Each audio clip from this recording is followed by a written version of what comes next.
বৌদি ভাই, ড্যাডি আমার ভেতরে থাক, আমি চাই সব সময় থাকুক।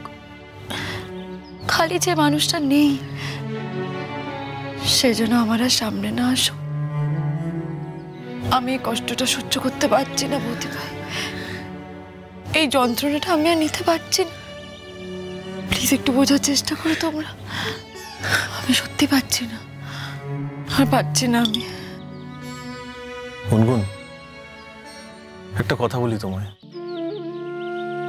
দেখো, একটা সময় আসবে যখন তুমি ঠিক বুঝতে পারবে যে মানুষকে না চাইলেও একটা সময় পর আর সামনে পাওয়া যায় না।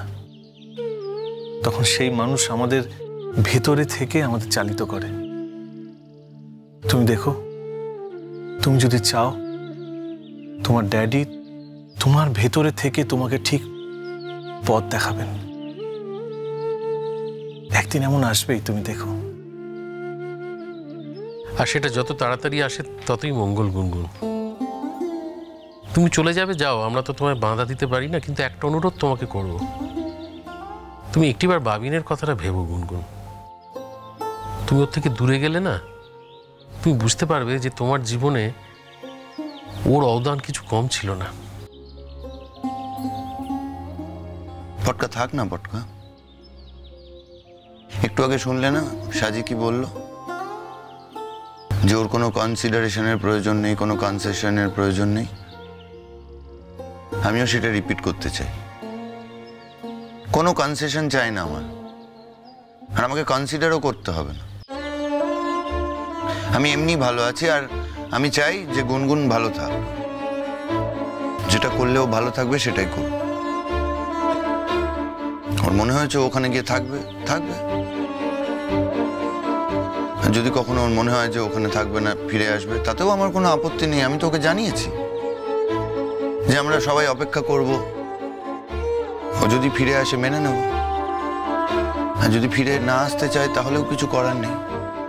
তাহলে আমি ধরে নেব যে ও চায় না যে আমার বাচ্চাটা আমায় চিনুক, জানুক, আমার সাথে তার কোনো রকম সম্পর্ক থাকুক। আর অবভিয়াসলি আমায় তো তখন সে আর চিনতে পারবে না। আর বাচ্চাটা বড় হতে হতে যখনই বুঝতে পারবে যে তার মা একাগ্রভাবে তার বাবাকে ভুলে যেতে চাইছে, ও ইভেনচুয়ালি কোনোদিন আমায় মনে রাখার চেষ্টা করবে না।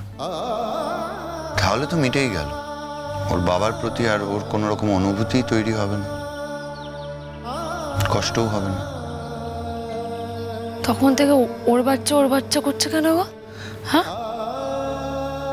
তার কারণ আমি ভুলতে চাইছি যে বাচ্চাটা আমাদের। কি হবে মনে রেখে? সামনে তো ওকে পাবো না। ইচ্ছে হলে আদরও করতে পারবো না, জড়িয়ে ধরতে পারবো না, গাইড করতে পারবো না, লেখাপড়া শেখাতে পারবো না। তাহলে আমি কি করব? তাহলে আমার ভুলে যাওয়াই মঙ্গল যে আমারও একটা বাচ্চা আছে। নতুন কোনো কথা বলছি না, তোমার কথাই রিপিট করছি। আশা করি তুমি সাপোর্ট করবে আমার এই বিষয়ে।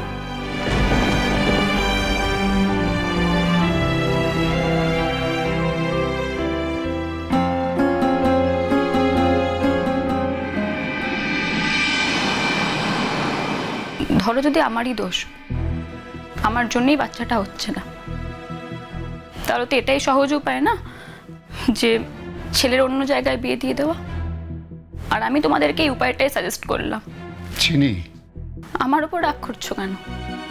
সত্যিই তো, আজকে আমার জন্য যদি বাচ্চাটা না হয়, আমি যদি তোমাদের শখ মেটাতে না পারি, তাহলে আমি তো একজন অপদার্থ বউ, তাই না?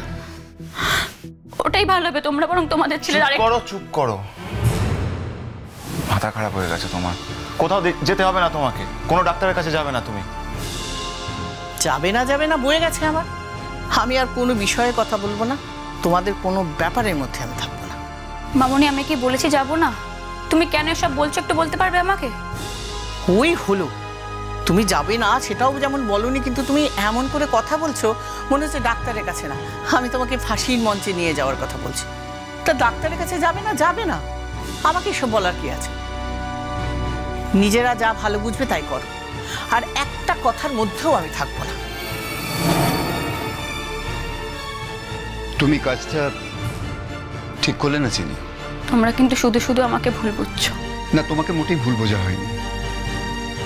তুমি যা করেছো আমরা ঠিকই বুঝেছি। এর মধ্যে ভুল বোঝার কি আছে? তুমি তো অন্যায় করেছো। একটা সামান্য সাধারণ ব্যাপারকে তুমি কোথায় টেনে নিয়ে গেলে? বাবা, যাকে কথাগুলো বলা হচ্ছে সে সেই কথাগুলো অ্যাকসেপ্ট করবে কিনা, কথাগুলো বলার আগে একটু ভেবে বলা উচিত ছিল। যাই হোক, এটা তো ঠিক যে সমস্যাটা ওর মধ্যে আছে না আমার মধ্যে আমরা কেউ জানি না। তাহলে ওকে কেন টার্গেট করা হচ্ছে? ও মেয়ে বলে, এ বাড়ির বউ বলে। শোনো চিনি, আমরা দুজনেই ডক্টরের কাছে যাব।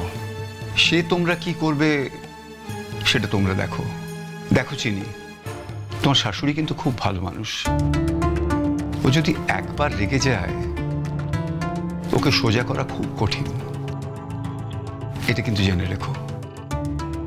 চিনি, তুমি একটা বিরাট লস করলে। তোমার শাশুড়ির মতো এমন ভালো মানুষকে তুমি হাতছাড়া করলে। তো ব্যাপারটা কিন্তু অত সোজা নয়। ধরো তোমার শাশুড়ি যদি তোমার কোনো কাজে মাথা না লাগায়, তোমার ভালো লাগবে?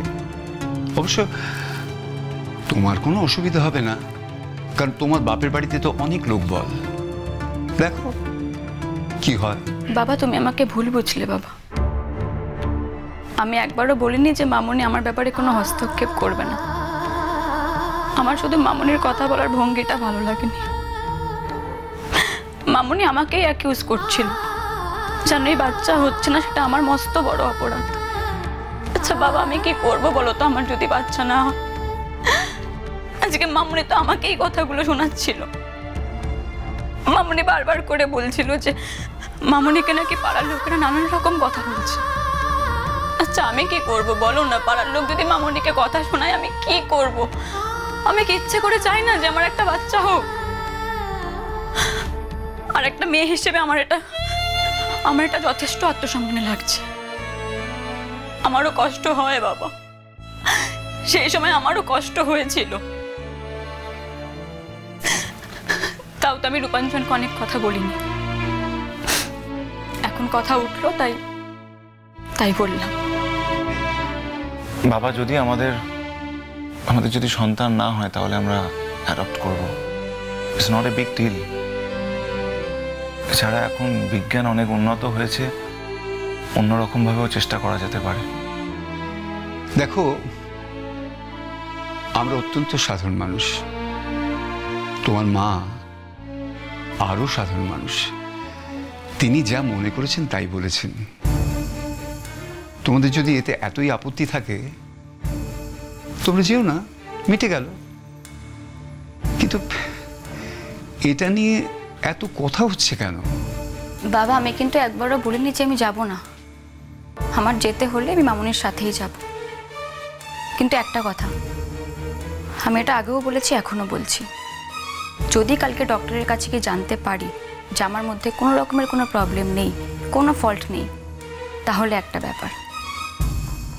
বাট যদি সেটা অন্যটা হয় তাহলে কিন্তু রূপাঞ্জনকেও যেতে হবে। আর বাই দ্য ওয়ে, রূপাঞ্জন আমেরিকায় যাচ্ছে। আমি বলেছিলাম এই কথাটা মামুনিকে বলতে, মামুনির পারমিশন নিতে, কিন্তু ও মনে হয় এখন অবধি সেটা বলে উঠতে পারেনি। আর আমি চাই না যে আমাকে এই বিষয়ে নিয়ে পরে কেউ কোনো কথা বলুক, যেহেতু এটা আমার বাপের বাড়ির ব্যাপার।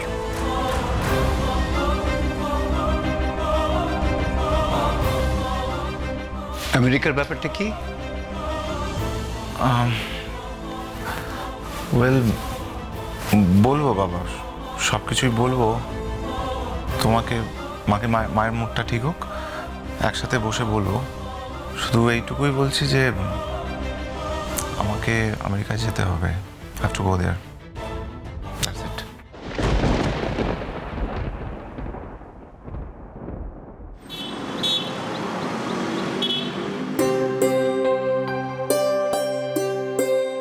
তোমার ডিপার্টমেন্টের এইচওডিকে ডেকে দিচ্ছে, তুমি ওনার সাথে কথা বলো। উনি তোমাকে তোমার রুটিন জানিয়ে দেবেন। দেখো, তুমি জয়েন করবে সেটা আমরা তো সবাই জানি, কিন্তু তোমার এইচওডি হয়তো কিছু রুটিনের চেঞ্জ করেও থাকতে পারেন। উনি সেটা তোমায় জানিয়ে দেবেন। পরে টিচার্স রুমে গিয়ে বাকি স্টাফদের সঙ্গে আলাপ করে নিও, ঠিক আছে? ঠিক আছে স্যার। তোমার তো ব্রিলিয়েন্ট রেজাল্ট। তুমি আমাদের কলেজে জয়েন করেছো, তার জন্য আমরা খুব খুশি হয়েছি। আমাদের ছেলে মেয়েদেরও খুব উপকার হবে। বাই দ্য ওয়ে, তোমার এইচওডির নামটা কি সেটা জানো?